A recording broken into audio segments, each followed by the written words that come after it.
First of all, Marie Carroll is here. She's a registered nurse, and she's a nurse, the clinical nurse manager.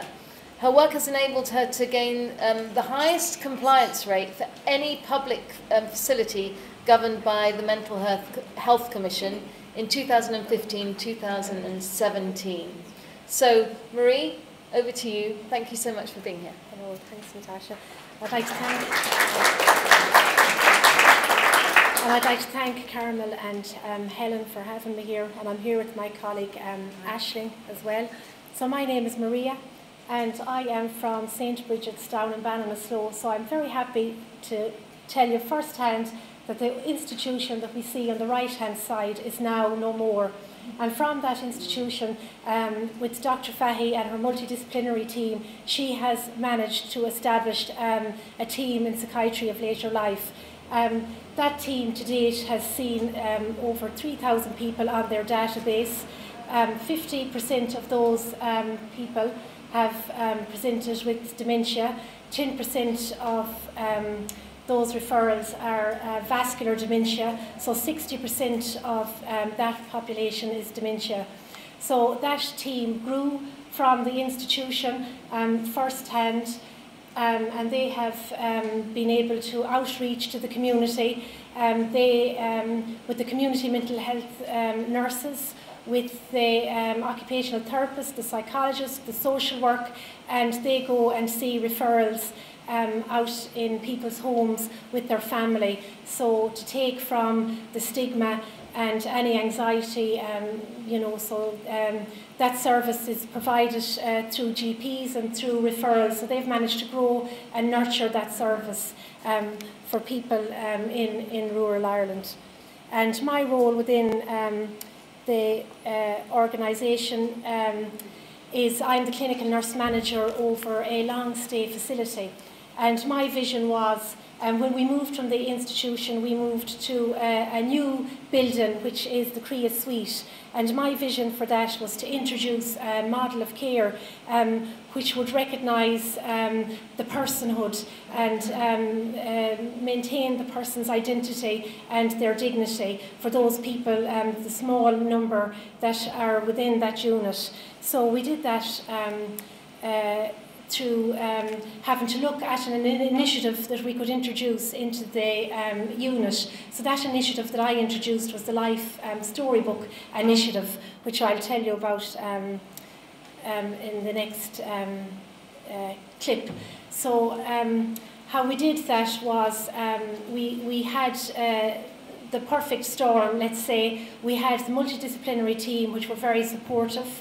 We had I had completed my work as a dementia champion, and I wanted to introduce an initiative into the unit that would capture the lives of the patient, and so that we could have create a book to tell each and every resident's story. And the purpose of that life story was so that we could capture the preference of the people that we were looking after, the likes, the dislikes, the person-centeredness. It may be the resident that likes to watch Seven Brides for Seven Brothers that we established through our work. It may be the lady from the Gaeltacht, to be mindful to turn on the Irish radio station for her. It may be the man that loves the music therapy. So it was about capturing those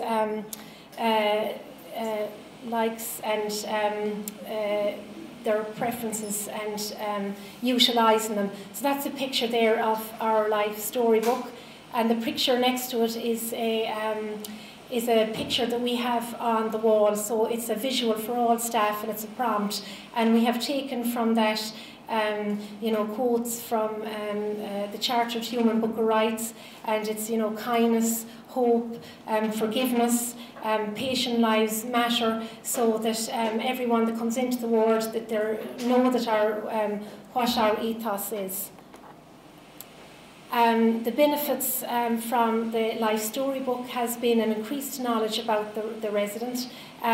We've been able to gain knowledge about the background.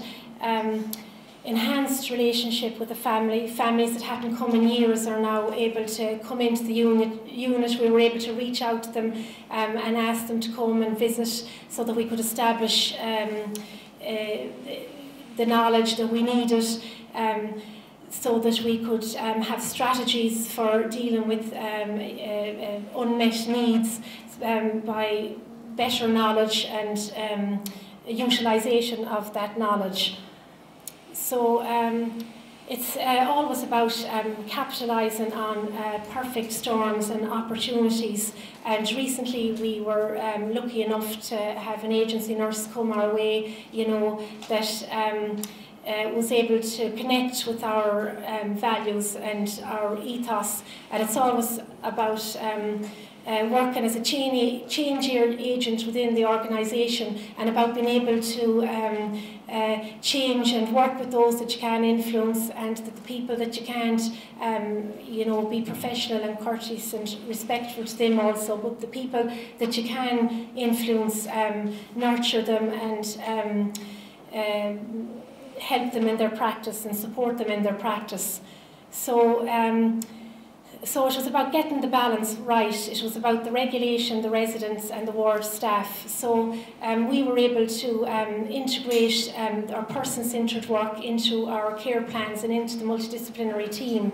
So the regulations that would be relevant for the work that I do was the therapeutic and recreational aspect of the resident. So you'll be looking at what it is that they like and making sure that that it's implemented into the care plan, and that you're constantly reviewing it, and you're making sure that those standards are maintained with the ward staff and within the multidisciplinary team. And it's also about having a humanistic element also within the multidisciplinary team, and maintaining the personhood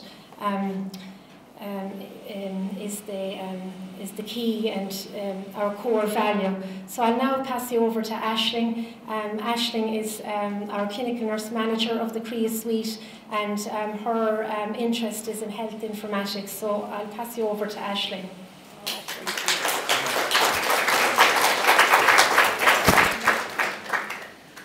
Hi, I'm just going to set the scene. Oh, it's popped out now. Sorry. That's all right. Do you want to hold it? Okay. So as Maria said, I'm the clinical nurse manager in the CREA suite. There's actually 2 clinical nurse managers, and unfortunately Melissa couldn't be here today. So I'm just going to set the scene. We have 9 residents who are all long stay, but what's different for us is that we have quite a lot of comorbidities. So everybody there has had a mental health diagnosis, they are somebody with dementia, and they also have 1 or more long-term condition. And that can lead for quite an interesting day, interesting week for us, and things can change quite quickly, from hospital appointments to wound care to challenging behaviour and so on. So Melissa and myself were actually talking about how can we, how can we make a difference?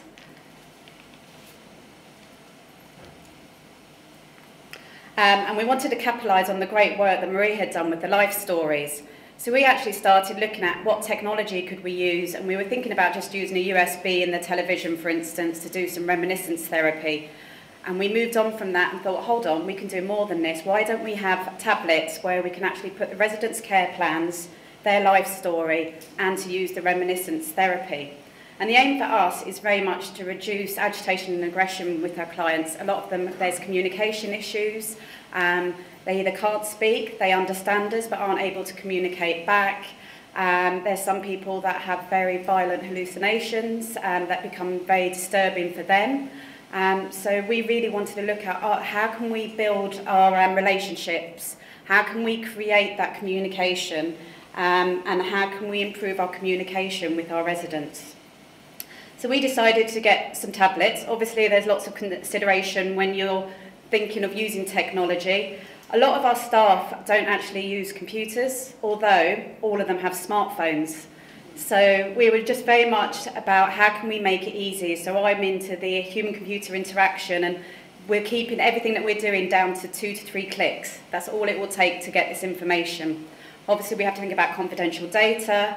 We're in rural Ireland. We have internet, but we don't have Wi-Fi. So at the moment, we have built a prototype, but I have to upload everything manually.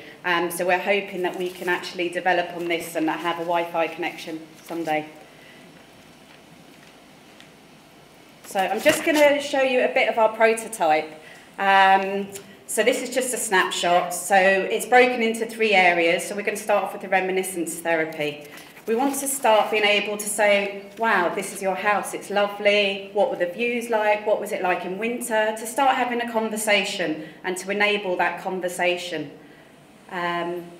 This is one of our local hotels where quite a few of them would have gone for lunch on Sunday, so being able to talk about what did you eat, who did you meet. Again, it's about making that connection. Obviously, we have to look into licensing for this when we start putting on videos and things like that. But one of the things that Maria touched on is actually about your favourite film. Why can't we bring it to life? Why can't we actually watch it with them? So we've got things like The Field there, for instance. So working with the carers to actually develop and look at what was their favourite films. And we can't go anywhere without a bit of Daniel, so the music. So one of the things we'd like to do is have music videos. So basically it can actually reaches out to the visual plus also the hearing side for people. I'm getting the nod here. So again on the life stories, we're trying to bring to life who was this person. So for instance, in this prototype, she was a nurse. This was her husband. Unfortunately, he had passed away. So we were talking, with retention and recruitment for us, we have a lot of turnover with staff. So again, we want to just be able to have it that anyone can come in and quickly get to know somebody. So the care package, just simple things like, how do I get out of bed? Do I need a hoist? Does it need 2 people? What sling do I use? Do I have a particular chair that's mine? What type of food do I currently have? So if I've been assessed by the SALT, for instance, which is speech and language therapy, do I have to have thick and easy, who are downstairs? Do I need a pureed diet? Is there things that I can't eat at the moment? This is one of our biggest issues. We have quite a lot of appointments. We have people coming back and forth, and could be quite a lot of changes within a week. So we just want to make sure that that's captured. So whether it's wound care, whether it's somebody's O2 stats that have changed. So just making sure that in a quick couple of clicks, we can actually see what's happening. Now, this hasn't happened to any of our residents, thank God. But this is just an example of like even the inconsistencies on wound care. It's actually knowing what is getting better, what's getting worse, when do we need to intervene, what treatment do we need to give. So like I said, we're at the prototype stage. We're here today, so if anyone in the academic world is interested in working with us, anyone from the commercial world, because eHealth Ireland have some really innovative bids that we could apply for to actually build this into an application. So at Career Suite, we like to think that we're not ordinary. We're on a journey, and it's a continuous journey. And if anyone would like to come and help us with that journey, whether it's somebody with dementia, academic or commercial, please contact us.